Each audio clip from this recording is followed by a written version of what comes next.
Здравейте! Сега ще ви покажа един трик с ето тази кърпичка. Вземам кърпичката в ръката си. Така.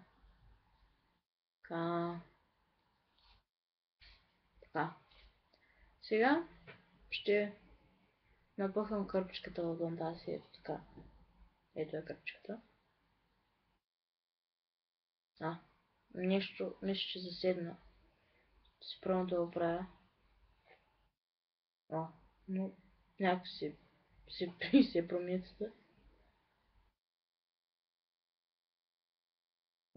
На бутон и излиза жълта кърпичка. Много странно. Айде да повторим движението, за да видим дали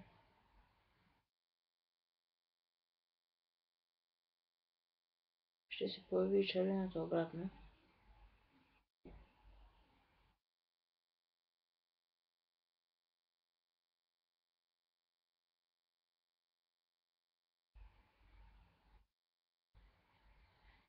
Слава богу, кърпичката отново възвърна вида си и не съм загубил прекрасния цвят. Това е много добре. Така че, благодаря ви за гледането на фокуса и довиждане.